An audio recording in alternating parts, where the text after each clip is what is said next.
찬양의 가사만으로도 하나님께서 우리를 향한 사랑과 예수님께서 우리를 향한 사랑이 얼마나 직접적이고 진실하며 얼마나 사실적인지를 우리가 함께 찬양을 나누었습니다.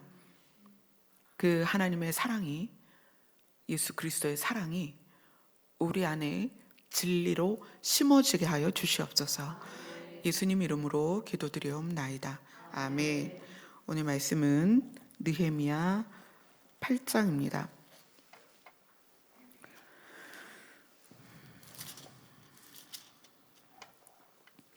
구약성경 738페이지 또 737페이지 느헤미야 8장 8절부터 12절까지입니다. 찾으셨으면 다 같이 읽겠습니다. 8절부터 12절까지입니다. 시작. 하나님의 율법책을 낭독하고 그 뜻을 해석하여 백성에게 그 낭독하는 것을 다 깨닫게 하니 백성이 율법의 말씀을 듣고 다 우는지라. 총독 느헤미야와 제사장 겸 학사 에스라와 백성을 가르치는 레위 사람들이 모든 백성에게 이르기를 오늘은 너희 하나님 여호와의 성일이니 슬퍼하지 말며 울지 말라 하고, 느헤미야가 또 그들에게 이르기를 너희는 가서 살찐 것을 먹고 단 것을 마시되 준비하지 못한 자에게는 나누어 주라. 이 날은 우리 주의 성일이니 근심하지 말라. 여호와로 인하여 기뻐하는 것이 너희의 힘이니라. 레위 사람들도 모든 백성을 정숙하게 하여 이르기를 오늘은 성일이니 마땅히 조용하고 근심하지 말라 하니, 모든 백성이 곧 가서 먹고 마시며 나누어 주고 크게 즐거워하니 이는 그들이 그 읽어 들려준 말을 밝히 압니다. 아멘. 자, 오늘 이제 느헤미야 8장은 이전까지 성벽 재건을 하는 과정과 성벽 재건이 52일 만에 완성되었고, 그 후에 그동안 귀환한 이스라엘 백성을 쭉 이제 수를 헤아립니다. 어느 지파에서 몇 사람이 어떻게 돌아왔는지 포로들의 수를 세어요. 그리고 나서 느헤미야와 함께 이 일에 있어서 성전 재건을 완성한 에스라는 늘 여호와의 말씀을 이스라엘 백성에게 알려주길 원했었어요. 왜냐하면 70년 동안 포로 생활하는 동안 그들과 율법을 나누지 못했고, 또 이스라엘에 남아서 귀환한 사람들과 섞여 살고 있는 이 이스라엘 사람들조차도 아직 말씀을 정확하게 나누고 있지 못했기 때문에 에스라가 가장 원했던 것은 율법책을 함께 읽고 그것을 나누기를 원했던 거예요. 그래서 1절을 보면 느헤미야 8장 1절을 같이 읽습니다. 시작. 이스라엘 자손이 자기들의 성읍에 거주하였더니 일곱째 달에 이르러 모든 백성이 일제히 수문 앞 광장에 모여 학사 에스라에게 여호와께서 이스라엘에게 명령하신 모세의 율법책을 가져오기를 청하매, 그래서 이제 에스라는 모세의 율법책을 가져옵니다. 그리고 쭉 보면은 그 모세의 율법책을 오늘 우리 본문은 뭐라고 시작하냐면 하나님의 율법책이다 이렇게 얘기해요. 모세의 율법책이 하나님의 율법책이에요. 그래서 8절이 그렇게 얘기합니다. 하나님의 율법책을 명료하게 낭독하고 의미를 알도록 해석해서 백성에게 그 낭독하는 것의 의미를 이해하게 하였더니, 그러니까 율법책의 내용을 이해하게 해줬더니 백성이 율법의 말씀을 듣고 다 우는지라. 왜냐하면 그 율법을 통해서는 우리는 뭐를 깨닫는다? 죄를 깨닫는다. 그러니까 이스라엘 사람들이 그동안의 70년의 포로 생활을 더듬어서 그렇게 포로 생활을 할 수밖에 없었던 이유가 율법책 안에 다 나오는 거예요. 너희는 여호와 외에 다른 신을 섬기지 마라. 그런데 이스라엘 백성이 늘 가장 큰 문제가 됐던 건 뭐냐면 우상을 섬겼던 거예요. 이스라엘 민족과 섞여 살던 잡족들 또는 주변 다른 이방인들과 함께 계속 우상을 추구를 하고, 그 우상을 추구한다는 것은 하나님의 전권, 이 세상을 통치하시는 전권에 대한 인정을 못하고 있다는 거예요. 굉장히 중요한 거예요. 하나님이 우리를 통치하시고 우리에 대한 전권을 가지고 계셔서 하나님께서 우리를 완전히 책임을 지신다라고 한다면 예를 들어서 흉년이 올 수 있죠. 또 홍수가 날 수도 있습니다. 기근이 있을 수 있고 질병이 돌을 수 있어요. 그러나 그러한 일에 마음이 흔들리지 않습니다. 하나님의 전권에 대한 믿음이 없고, 그리고 이방인들이 우상을 섬기면서 그 우상에게, 눈으로 보이는 우상을 섬기는 것에 마음이 미혹되어진 이스라엘 백성은 계속 우상을 숭배합니다. 근데 그 우상을 숭배한다는 것은 결국은 나를 기쁘게 하기 위한 것들이에요. 나를 위한 것. 내가 원하는 것을 추구하고 나를 기쁘게 하며 방향성을 내가 원하는 방향으로 가기 위한 수단이 우상들이었다는 거죠. 그래서 하나님의 율법책을 명료하게 낭독을 해주고 의미를 알도록 백성에게 그것을 해석하고 이해하도록 해주니까 백성들이 뭘 깨달아요? 죄를 깨달은 거예요. 우리가 70년 포로 생활을 할 수밖에 없었구나, 이거를 깨닫는 거예요. 근데 이제 이 총독 느헤미야와 에스라와 레위인들이 백성들에게 말을 합니다. 오늘은 너희 여호와의 성일이다, 이렇게 얘기해요. 여기서 이제 그 여호와의 성일, 그러니까 안식일이죠, 그죠? 다른 말로는 안식일인데 여호와의 성일이다, 여호와께 드리는 거룩한 날이다. 그래서 이 여호와의 성일이라는 것이 우리가 읽은 본문 안에는 주의 성일이다, 이런 표현도 있죠. 10절에. 그 다음에 11절에는 성일이다, 이렇게 표현되고 있어요. 하나님의 여호와의 성일, 주의 성일, 성일, 이렇게 표현하면서 거룩한 날이다, 여호와께 드리는 거룩한 날이다. 그렇기 때문에 뭘 하지 말라라고 계속 이야기해요. 슬퍼하지 마라, 울지 마라, 근심하지 마라, 마땅히 조용히 해라. 이 마땅히 조용히 하고 근심하지 말라는 것은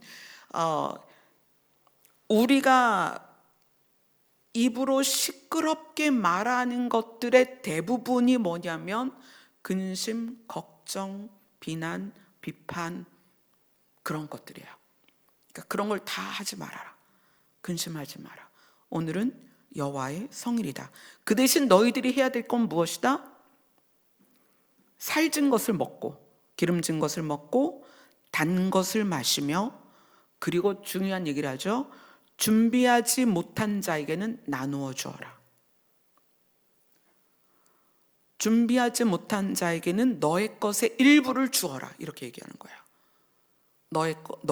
너희가 소유하고 있는 기름진 것, 살진 것, 단 것, 맛있는 음식을 나누어 주어라. 일부를 띄어서 주어라. 이렇게 이야기를 합니다. 우리가 오늘 봐야 되는 내용의 핵심은 뭐냐면 느헤미야는 이렇게 얘기해요. 여호와로 인하여 기뻐하는 것이 너희의 힘이다라고 얘기해요. 여호와로 인하여 기뻐하는 것. 여호와로 인하여 기뻐한다는 것을 좀 더 짧게 말하면 여호와를 기뻐하는 거예요. 여호와를 기뻐하는 것. 근데 가만히 우리의 신앙을 돌이켜 보면 현재 진행형으로 우리에게는 어떤 마음이 있냐면 여호와를 기뻐하게 하는 것에 우리는 초점이 맞춰져 있어요. 자, 생각해 보세요. 우리의 신앙생활은 어떻게 하면 하나님을 기쁘시게 할까에 있어요.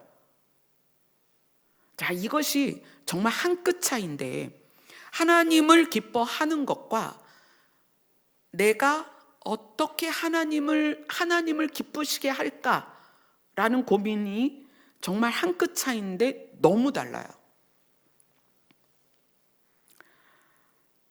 하나님을 기쁘시게 하고자 하는 것에 숨겨진 마음, 그게 우상을 섬기는 마음이랑 비슷해요. 아주 비슷해요.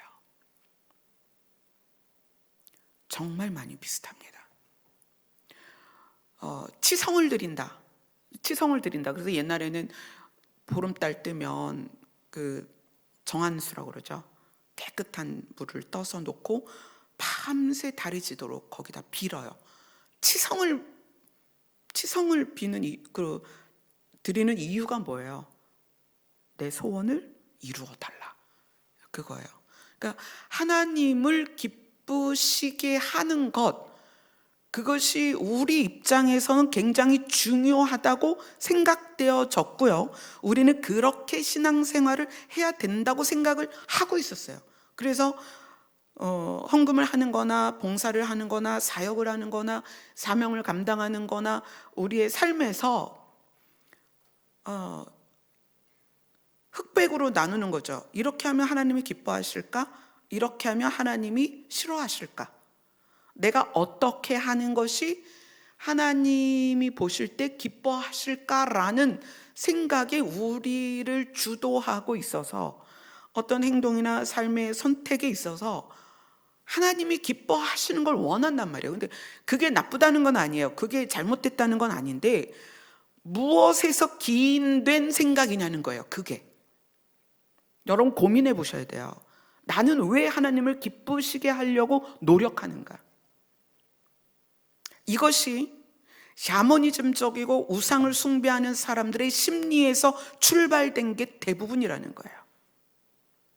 내가 만약에 하나님을 기쁘시게 못하면 하나님께 혼날 것 같고, 내가 하나님을 기쁘시게 못하면 세상의 주관자이신 하나님으로부터 받아야 되는 혜택을 못 받을 것 같고, 내가 하나님을 기쁘시게 못하면 하나님께서 우리에게 약속하신 것들을 안 이루어 주실 것 같은 뭐에서 출발한다? 두려움에서 출발한다.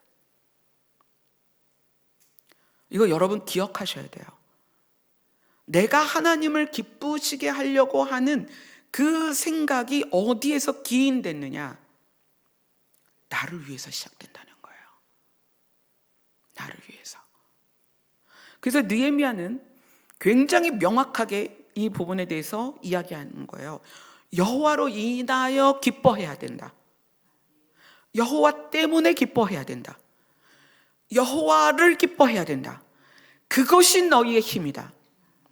우리가 여호와를 기쁘게 하려는 의도 안에는, 우리가 여호와를 기쁘시게 하려는 그 심리의 베이스에는 두려움이 대부분이다.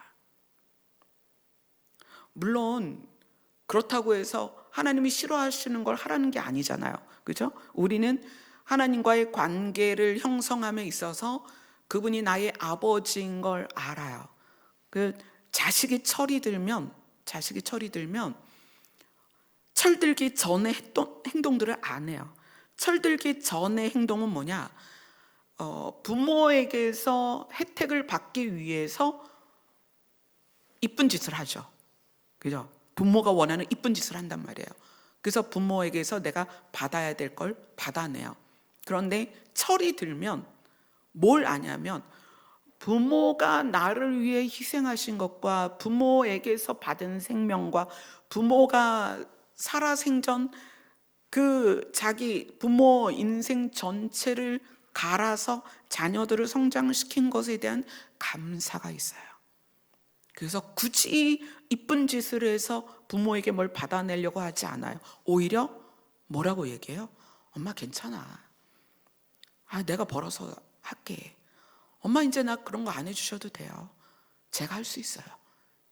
이게 철이 드는 거예요. 우리 심리 안에서 하나님을 기쁘시게 하는 것이, 하나님이 나를 통해서 기뻐했으면 좋겠다, 이것이 철든 사람은 어떻게 하느냐? 철든 사람은 두려움에서 시작하는 것이 아니라 하나님을 사랑해서 해요. 그런데 철이 들지 않은 상태에서 하나님을 기쁘시게 하려는 노력은 두려움에서 시작하기 때문에 좌절될 때마다 굉장히 낙심을 해요. 그리고 자기 안에서 하나님을 기뻐하시게 할 수 없는 행동이라고 내가 생각한 것이 내 안에 있을 때 이런 생각을 하죠. 이래 갖고 내가 구원받을 수 있을까? 내가 이래서 휴가 될 수 있을까? 하나님 나 싫어하시면 어떡하지? 이런 고민을 한다는 거예요. 그 얘기는 내가 아무리 하나님을 기쁘시게 하려고 노력을 하고 노력을 해도 베이스가 두려움이라는 거예요. 아버지의 마음을 여전히 모르고 있다. 아버지의 진심을 모르고 있다. 그래서 어찌하든 내 행동으로 아버지를 기쁘게 해서 나를 좀 받아달라는 표현을 하고 싶은 거예요.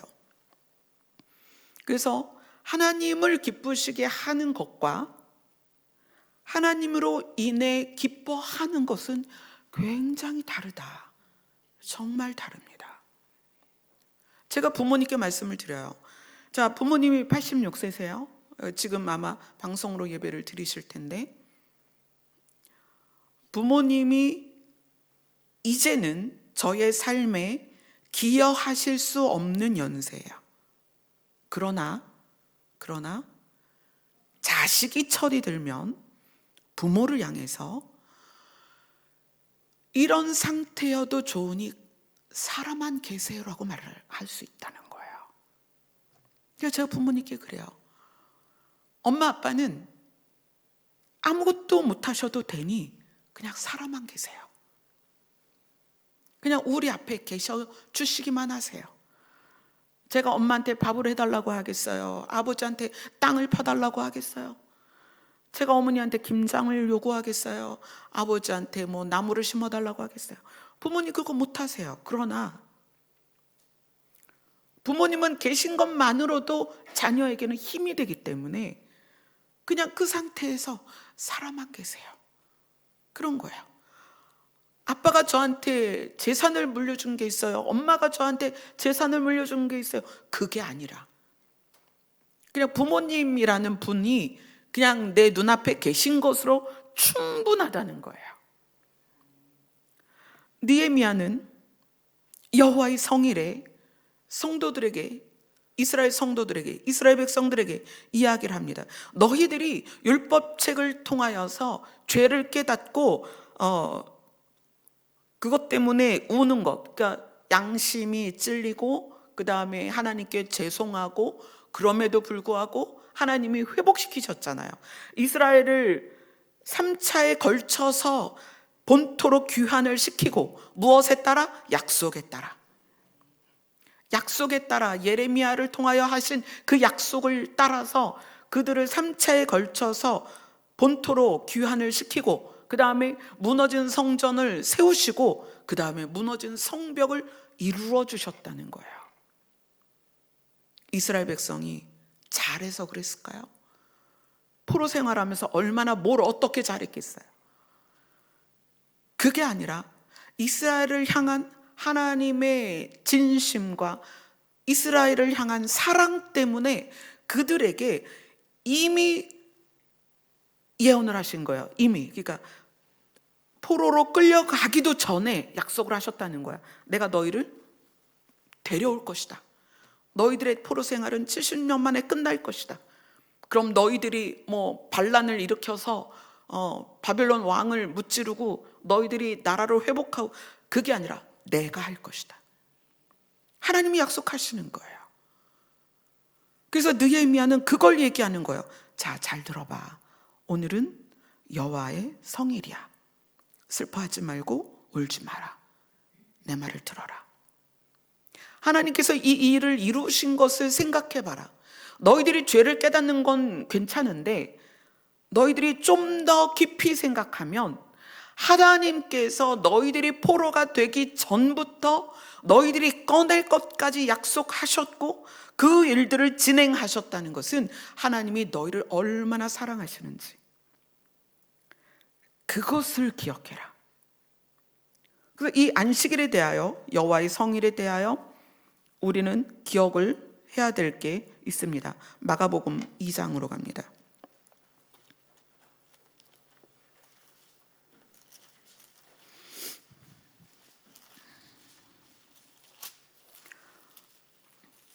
이 동일한 말씀이 마태복음, 누가복음에도 나오는데 마가복음 2장 28절.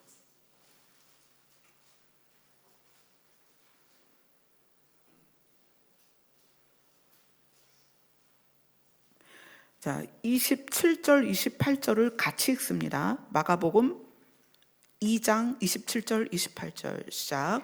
또 이르시되 안식일이 사람을 위하여 있는 것이요 사람이 안식일을 위하여 있는 것이 아니니 이러므로 인자는 안식일에도 주인이니라. 이게 되게 중요한 말이에요. 안식일이 누구를 위하여 있다? 사람을 위하여 있다. 사람이 안식일을 위하여 있는 것이 아니다. 인자는 안식일의 주인이다. 이렇게 얘기를 하세요. 자, 그러면 이 안식일을 한번 볼까요? 자, 안식일의 시작이 언제예요? 창세기였죠. 그죠? 창세기에 가면은 하나님께서 천지를 창조하시고 당신이 쉬셨단 말이에요.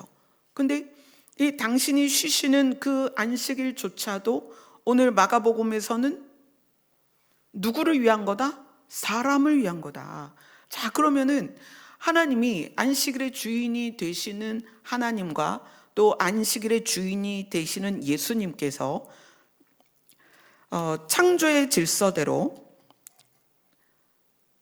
그 안식일의 주인 되신 하나님과 예수님은 그 안식일조차도 누구를 위해서 두 분이 쉬셨다는 거예요? 사람을 위해서라는 거예요. 사람을. 그 얘기는 뭐냐면 하나님이 우리를 향한 생각은, 하나님이 우리를 위한 계획은, 하나님이 우리를 향한 일하심은 하나님이 우리를 향한 사랑에서 나오는 것이다. 이것의 이해가 없이는 우리는 어떤 신앙생활을 하냐면 어떻게 해야 내가 하나님을 기쁘시게 할까? 이거는 우상이냐 하나님이냐라는 그 방향성에서 우상을 향하는 마음에서 시작된 것이 그거라는 거예요. 안식일에 예수님이 주인이 되신다는 것은 예수님은 천지를 창조하실 때부터 계셨어요. 그래서 하나님께서 쉬실 때 예수님도 함께 쉬셨습니다. 그리고 알려주시는 거예요. 사람이 안식일을 위해서 있는 게 아니야. 사람을 위해서 있는 거야. 내가 천지를 창조하고 쉬었잖니. 그 쉼조차도 나는 너희를 위해서 쉬는 거야. 여러분, 하나님이 우리에 대하여 어떻게 생각하시는지, 하나님이 우리를 향하여 어떤 마음이신지를 모르는 상태에서의 우리의 기도와 우리의 신앙이 지속되면 우리는 모든 것을 두려움이라는 베이스 위에 세우는 거예요. 그러니까 날마다 넘어지고, 날마다 좌절하고, 날마다 뒤로 물러나고 하나님 앞에 나아가지를 못한다는 거예요. 예수님이 마태복음에서 말씀하셨어요. 뭐라고 말씀하셨냐면 나는 율법의 완성이다. 그러니까 율법은 죄를 깨닫게 해요. 죄를 깨닫는 것에서 우리는 죄인이라고 느끼죠. 그런데 예수님이 율법의 마침이 되시면서 우리로서는 이룰 수 없는 율법을 예수 그리스도께서 그 율법 안에서 우리를 꺼내셔서 율법 위에 단계, 율법 위의 단계는 뭐냐면 그 율법을 마음에 새기는 단계예요. 몸으로 지키는 단계가 아니라 마음에 새기는 단계가 율법 위의 단계예요. 우리를 율법에서 꺼내셔서 율법 위에 세우셔서 이제 율법의 진짜 정신을 너희들의 마음에 새겨서 그렇게 삶을 살도록 인도하시는 게 예수님이시란 말이에요. 그래서 예수님이 우리에게 나는 율법의 마침이다, 완성이다, 이렇게 말씀을 하시는 거예요. 그리고 예수님께서 히브리서에서는 뭐라고 말씀하셨냐면 내가 영원한 안식이다, 이렇게 말씀하세요. 참된 안식, 영원한 안식을 너희들에게 주고 싶고 내가 영원한 안식이 될 것이다. 예수님이 안식일의 주인이신 것, 그리고 안식일을 하나님의 성인이라고, 여호와의 성일이라고 말하는 그 의미는 단순히 하나님께서 천지 창조하시고 진짜 피곤하다 쉬어야지, 그게 아니라 하나님이 우리에게 완벽하게 세팅하시고 우리까지 그 안에 넣으시고 한 템포 쉬시면서 또한 우리를 향하여 바라보시는 하나님 입장에서는 우리에게 집중하시는 너무 중요한 날이라는 거예요. 그래서 이 느헤미야가 이것에 대한 깨달음 안에서 우리를 향해 말하는 거예요. 만약에 너희에게 힘이 없다면, 우리가 좌절되고 슬프고 낙심되는 때가 있잖아요. 너희들에게 만약에 힘이 빠지는 날이 있다면 여호와를 바라봐라. 여호와는 어떤 분이다? 당신의 쉼조차도 우리를 위하여 쉬시는 분이다. 그분은 온통, 그래서 그 질투하는 하나님이다라고, 그리고 그 불붙는 듯한 질투가 이제 성경에 나오는데 그게 뭐냐면 우리를 향한 사랑이다라고 얘기를 해요.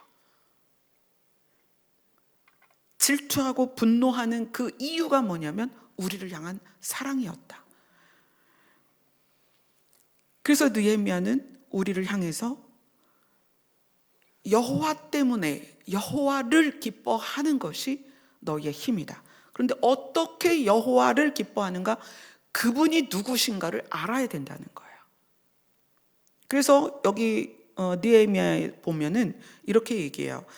모든 백성이 곧 가서 먹고 마시며 나누어 주고, 그러니까 기름진 것과 단 것을 먹으라고 하니까 집에 가서 먹고 마시고 그리고 일부를 떼어서 준비하지 못한 자들에게 나누어서 그것을 함께 나누며 크게 즐거워합니다.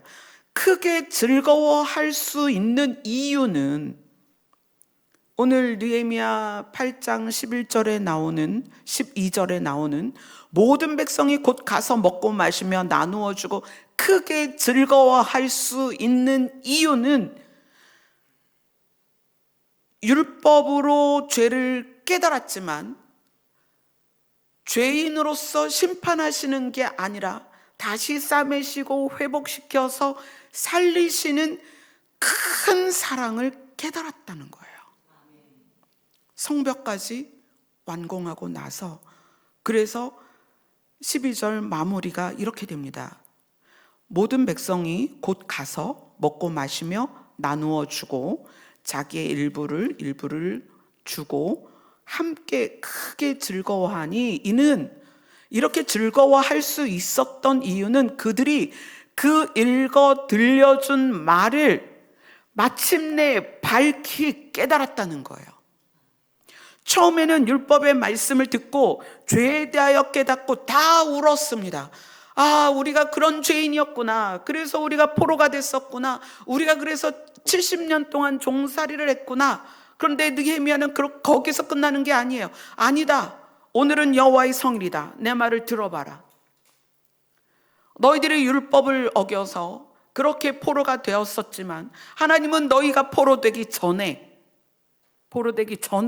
예레미야를 통하여서 이미 너희들을 살릴 것을 계획하셨고 그것을 예언하셨고 그 일을 신실하게 이루셨고 성전을 재건하셨고 성벽을 중건하였다. 그게 하나님이다. 죄에 대하여 너희를 멸망시키는 것이 목적이 아니다.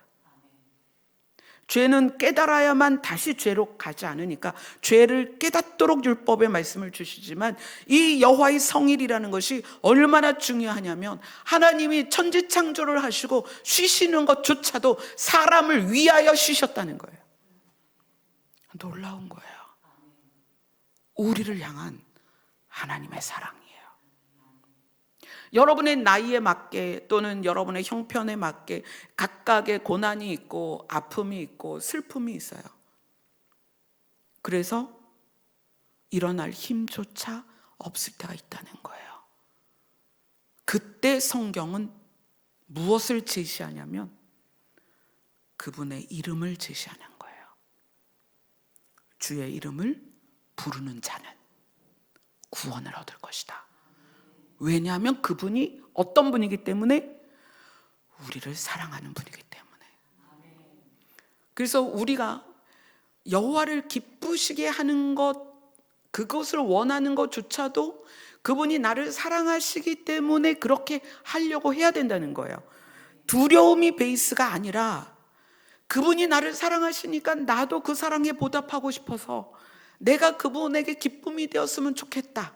그래야 된다는 거예요. 그리고 가장 중요한 것은 여호와 하나님이 우리를 얼마나 사랑하시는지를 깨닫고 이제는 그분의 이름만으로도 힘이 나야 된다는 거예요. 여러분, 그분의 약속만으로도 내가 쓰러졌다가 일어나야 됩니다. 내가 그분의 이름만 기억해도 그냥 뻘 속에 처박혔다가 그걸 뚫고 나오는 거예요. 그 이름 안에 무엇을 깨달아야 돼요? 우리를 향한 사랑을 깨달아야 돼요.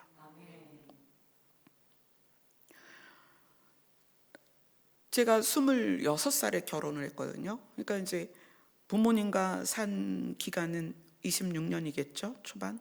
그리고 그거보다 더 긴 세월을 저는 결혼 생활을 하고 따로 살았어요.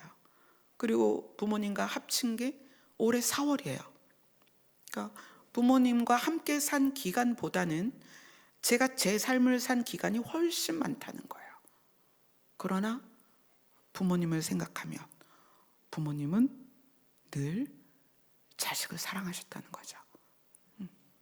그래서 부모의 존재라는 것은 그냥 살아만 계셔도 좋은 거예요. 눈앞에 계시기만 해도 힘이 되는 거예요.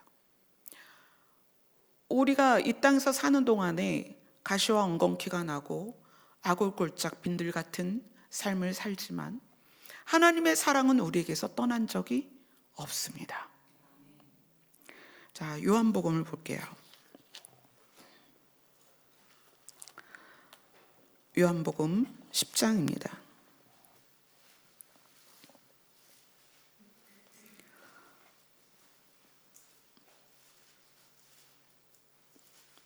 요한복음 10장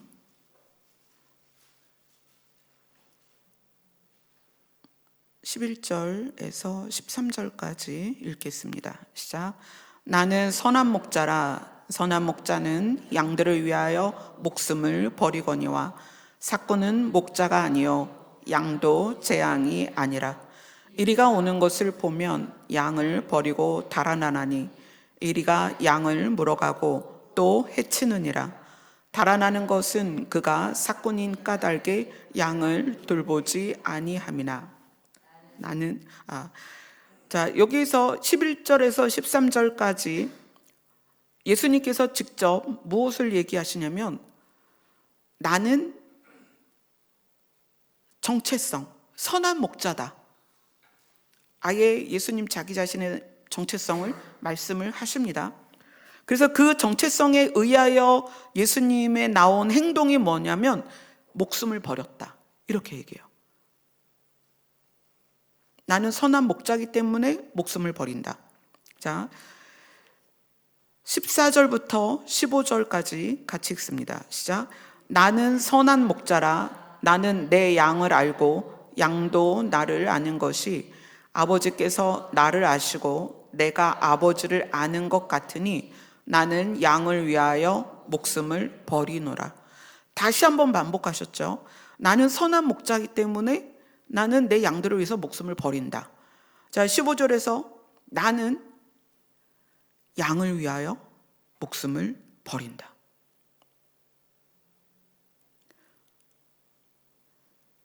근데 이 15절에서의 그 양을 위하여 목숨을 버리는 것의 단서가 뭐냐면, 아버지께서 나를 아시고 내가 아버지를 아는 것 같이는 아버지도 나도 양을 위하여 목숨을 버릴 만큼 양을 사랑한다예요. 아버지가 나를 아시고 나도 아버지를 아는 것 같으니 나는 양을 위하여 목숨을 버린다. 이것은 아버지도 나도 양을 위하여 목숨을 버리는 존재다. 그렇게 이야기를 하고 있는 거예요. 자, 16절, 17절 같이 읽습니다. 시작. 또 이 우리에 들지 아니한 다른 양들이 내게 있어 내가 인도하여야 할 터이니 그들도 내 음성을 듣고 한 무리가 되어 한 목자에게 있으리라.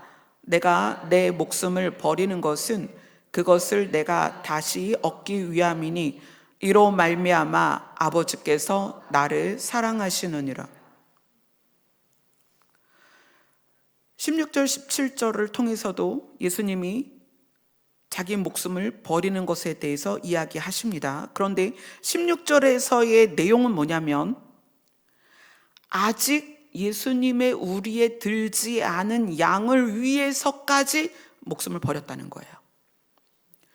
그러니까 예수님이 목숨을 버려야 하는 2000년 전 그 시점에서 예수님을 알고 예수님을 따르고 하나님을 아는, 또 율법을 지키는 그러한 사람들 뿐만 아니라 시공간을 초월한 지금 이 시대까지도 연장되어서 예수님의 품 안에 들지 않은 이방인들과 여전히 죄 가운데 있는 그들을 위해서까지 예수님은 작정되어 있었다. 무엇을? 목숨을 버리기를 작정되어 있었다. 그래서 예수님이 이 목숨을 버림으로 해서 우리가 새 생명을 얻는 거잖아요. 내가 다시 얻기 위함이다. 생명을 얻기 위함이다. 우리를 얻기 위함이다. 이것 때문에 아버지께서 또 나를 사랑하신다라고 예수님이 얘기를 하는 거예요.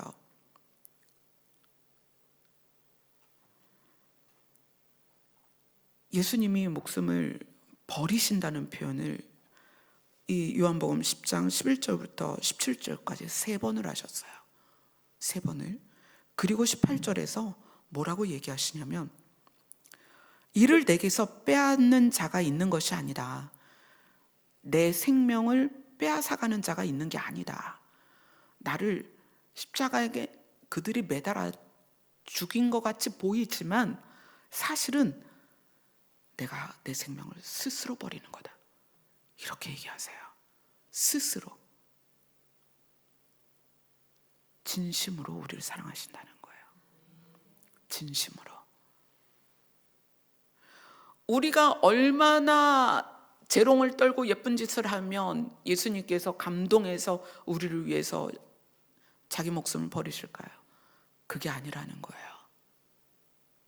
우리는 마치 우리가 뭔가 노력해서 예수님께 잘 보여서 예수님을 기쁘시게 하면 예수님이 막 그것 때문에 우리를 좋아하실 것 같지만, 우리가 예수님의 우리에 들지 않은 죄 가운데 있는 다른 양들이었지만 그런 양인 우리를 이미 예수님은 사랑하셔서 이미 그런 양들을 위해서 생명을 버리겠다고 스스로 결심하셨다는 거예요. 이게 예수님이세요. 여러분이 뭘 어떻게 해서 얼마나 잘해서 예수님을 감동시킬까요? 예수님의 사랑은 우리를 보고 감동하는 사랑이 아니에요. 우리를 향하여 넘치는 사랑이에요. 자기 안에 스스로 나오는 사랑이라는 거예요. 이것이 여러분의 믿음의 베이스가 되지 않으면 우리는 우상에게 치성을 드리듯이 하나님께 어떻게 잘해야 하나님이 나를 구원하실까? 하나님이 어떻게 기쁘게 내가 기쁘시게 행동을 해서 하나님이 나를 보고 기뻐해서 나에게 복을 주실까? 이렇게 지금 대부분의 사람들이 신앙생활을 해왔다는 거예요. 자, 보세요. 70년대, 80년대, 90년대까지는 우리나라 진짜 방방곡곡에 기도원들이 굉장히 많았습니다. 저 자신도 중학생 때부터 저는 가방 메고 방학하면 일주일은 무조건 기도원에 혼자 올라갔었어요. 그때 가면은 유명한 기도원들 앉을 자리도 없었어요. 근데 수십 년이 지난 지금 기도원들이 거의 문을 닫고 있어요. 기도원에 가는 사람도 별로 없고 찾는 사람도 없고 문 닫고 있어요. 그러면 우리 생각해 보자는 거예요. 그때 그렇게 기도를 했던 우리가 지금은 그렇게 기도를 하지 않는다면 이유가 뭘까? 이유는 다 그런 건 아니지만 대다수가 이제는 그렇게 하나님에게 치성을 드릴 필요가 없는 사회가 됐다는 거죠. 부유하고 가질 만큼 가지고 넉넉하고 살 만큼 사니까. 그러면 그때의 그 부르짖음의 많은 퍼센테이지가 뭐였어요? 우상에게 치성을 드리듯 기도를 했다는 거예요. 만약에 그때의 기도가 하나님 그분을 하나님이시기 때문에 여호와로 인하여 기뻐하는 기쁨이었다면, 찬송이었다면 지금도 여전히 그것이 지속되어야 하는 게 아니냐는 거예요. 근데 왜 그 많은 기도들이 사라졌을까요? 수십 년 지나니 나라가 부강하고 웬만하면 다 잘 살고 웬만하면 다 부유하고 어려운 일이 없는 건 아니지만 견딜만 하고, 그래서 이제 우리는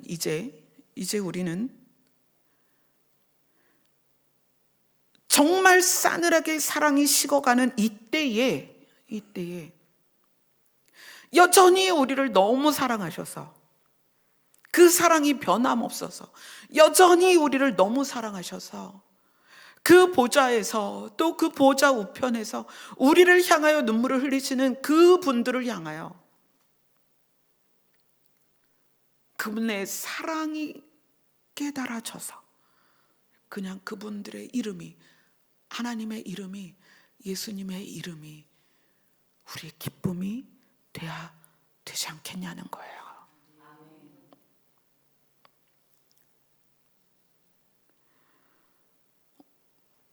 아까 낮에는 몇 시간 전에는 전라도에 계신 성도님하고 통화를 했어요. 그쪽에서는 이제 공감할 수 있는 분들이 많지 않다 보니까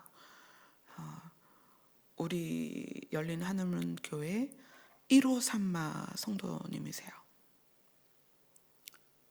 그분과 대화를 하면서 얼마나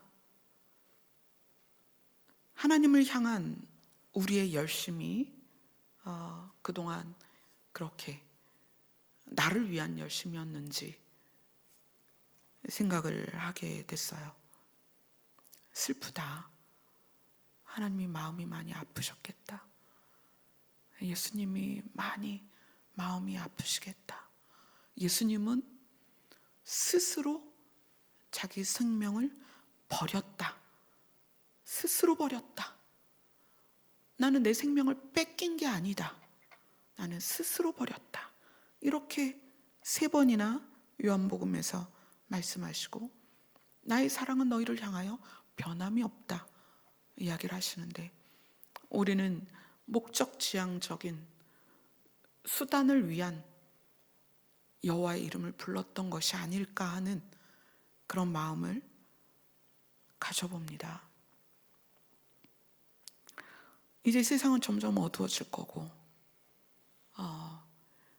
이데올로기보다 더 강력한 사람들의 이성을 주장할 그런 체계가 등장할 것입니다.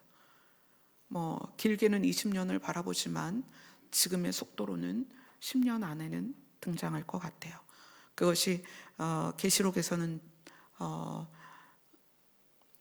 적그리스도와 짐승 이런 표현들로 나오고 있지만 지금도 너무나 많이 개발되어졌고 우리의 이성을 사로잡을 수 있는, 우리의 논리를 무력화시키는, 그래서 우리의 의지가 발동될 필요가 없는 그 시대가 오고 있습니다.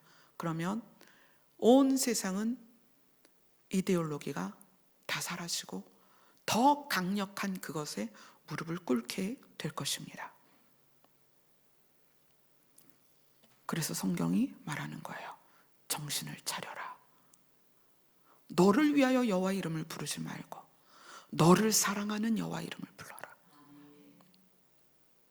너희의 두려움에서 기반하여 그를 부르지 말고 자기의 목숨을 버려서 너를 사랑하시는 예수님의 이름을 불러라.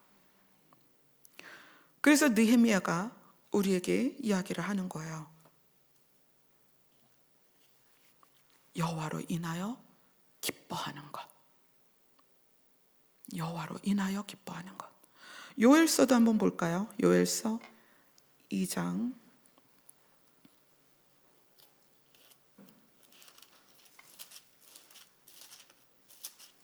호세아서 다음이죠.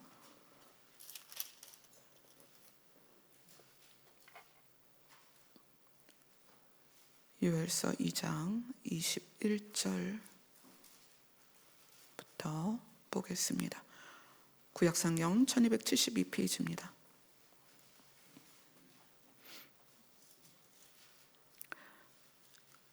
요엘서 2장 21절 22절 같이 읽습니다. 시작. 땅이여 두려워하지 말고 기뻐하며 즐거워할지어다. 여호와께서 큰 일을 행하셨음이로다. 들짐승아 두려워하지 말지어다. 들의 풀이 싹이 나며 나무가 열매를 맺으며 무화과와 포도나무 다 힘을 내는도다. 자, 우선 만물들에게 두려워하지 말라고 하십니다. 왜냐하면 하나님께서는 만물을 창조하신 분이고 이제 하나님께서는 그 만물을 죄 가운데서 사망 가운데서 꺼내셔서 완전하게 하실 것입니다. 아멘. 자, 23절부터 27절까지 같이 읽습니다. 시작. 시온의 자녀들아 너희는 너희 하나님 여호와로 말미암아 기뻐하며 즐거워할지어다. 그가 너희를 위하여 비를 내리시되 이른 비를 너희에게 적당히 주시리니 이 늦은 비가 예전과 같을 것이라. 마당에는 밀이 가득하고 독에는 새 포도주와 기름이 넘치리로다. 내가 전에 너희에게 보낸 큰 군대 곧 메뚜기와 느치와 황충과 팥중이가 먹은 횟수대로 너희에게 갚아주리니 너희는 먹되 풍족히 먹고 너희에게 놀라운 일을 행하신 너희 하나님 여호와의 이름을 찬송할 것이라. 내 백성이 영원히 수치를 당하지 아니하리로다. 그런즉 내가 이스라엘 가운데 있어 너희 하나님 여호와가 되고 다른 이가 없는 줄을 너희가 알 것이라. 내 백성이 영원히 수치를 당하지 아니하리로다. 너희 하나님 여호와가 될 것이다. 이거는 우리가 무엇을 해서 그분을 끌어당긴 게 아니라는 거예요. 그분이 하나님께서 하나님 여호와가 되셨다. 우리의 하나님이 되셨다. 그리고 우리를 자녀 삼으시고 백성을 삼으신 거예요. 그래서 32절 같이 읽습니다. 시작. 누구든지 여호와의 이름을 부르는 자는 구원을 얻으리니 이는 나 여호와의 말대로 시온성과 예루살렘에서 피할 자가 있을 것이며 남은 자 중에 나 여호와의 부름을 받을 자가 있을 것임이니라. 누구든지 여호와의 이름을 부르는 자는 구원을 얻으리니, 이 누구든지라는 것은 여호와의 이름을 부르는 자의 자격과 외형과 어떤 것에 공헌도 하나님을 위한 공헌도 이런 거가 상관없이 그런 거 없이 그것이 여호와를 기쁘시게 하는 게 아니라 여호와의 이름을 부른다는 것은 그분이 나를 사랑하신다는 것이 인정되어져서 그것을 알아져서 그것이 깨달아져서 그래서 나의 공로 없이 부르는 거예요. 나를 사랑하시는 그 사랑에 기대어 그분의 이름을 부를 때 그분이 우리를 구원하신다는 거예요. 아멘. 그래서 여러분에게 힘이 좀 생겼으면 좋겠어요. 세상 천지 뭐 그러잖아요. 세상에서 말하는 개박살 난다고 계시록에 얘기하잖아요. 아니, 일어날 거다. 예수님도 말씀하세요. 아직 끝 아니야, 얘들아. 이 정도 갖고 끝이라고? 아니, 아직 끝 아니야. 더 많은 일들이 있을 거야. 여러분, 그런 상황이 와도 하나님이 우리를 구원하시는 것은 우리의 공로가 기여되는 부분은 하나도 없다는 거예요. 우리를 사랑하심에 이유가 있는 거예요. 단지 무엇을 알아야 돼요? 하나님이 우리를 그렇게 사랑하신다는 걸 알아야 돼요. 뭘 알아야 돼요? 예수님이 그렇게 나를 사랑하신다는 걸 알아야 돼요. 사실 제가 이 단에 쓰는 것도 마찬가지예요. 자신감으로 쓰는 거 아니에요, 여러분. 제가 자신감이 있어서 쓰는 것도 아니고요. 여기서 서서 말씀을 전할 수 있는 그런 어떤 지적 재산을 내가 가지고 있어서 여기 쓰는 것도 아니에요. 하나님께서 여러분을 사랑하시기 때문에 시간을 저에게 긍휼을 베푸셔서 여러분과 나누어야 될 것을 주시기 때문에 서는 거예요. 때를 따라서 양식을 주시고 하나님이 여러분을 얼마나 사랑하시는지를 제가 알기 때문에 담대하게 서는 거예요. 여러분이 여호와의 이름을 부를 때 그 베이스가 여러분 기억하세요. 예수님이 오늘 3번 말씀하셨어요. 내가 너를 위해 내 목숨을 버렸다. 나는 그들에게 내 목숨을 빼앗긴 게 아니다. 내가 스스로 버렸다. 누구를 위해서? 너를 위해서. 기억하셔야 돼요. 예수님의 이름을 부르는 모든 분들이 하나님을 아버지라 부르는 이름을 하나님을 부를 때 하나님을 아버지라 부르는 모든 분들은 이걸 기억하셔야 돼요.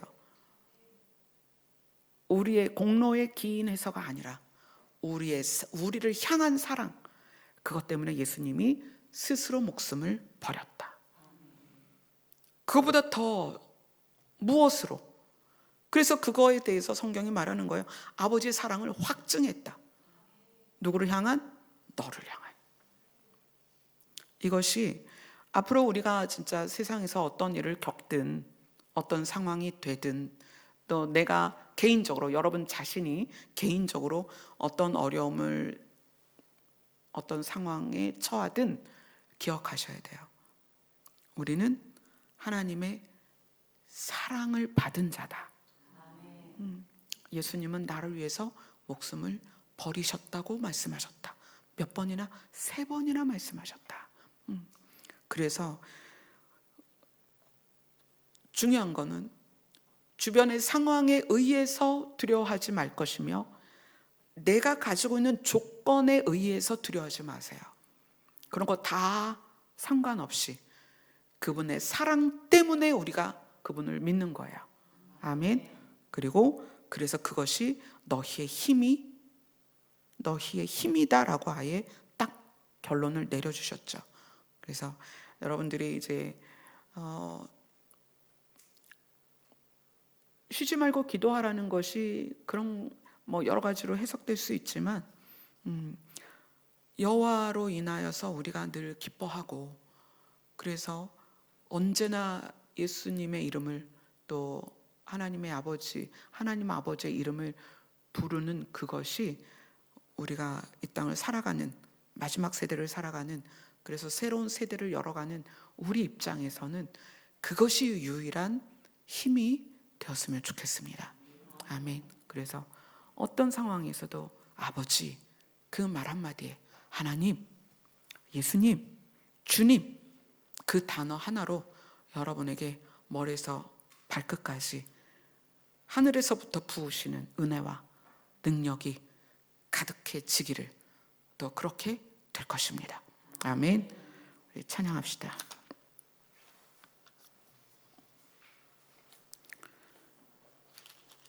찬송가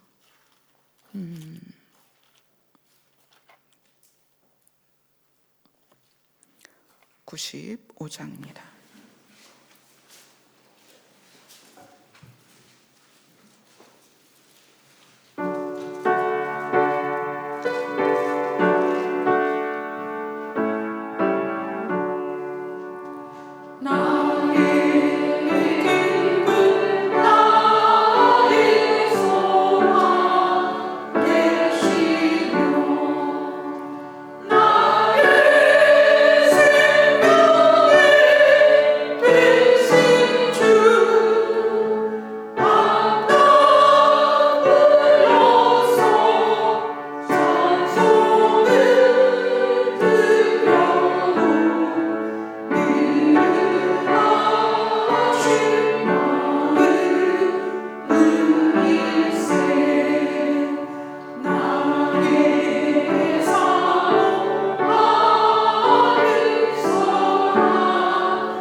오늘 기도하시면서 마음 안에 어떤 것이 작동되는지 보세요.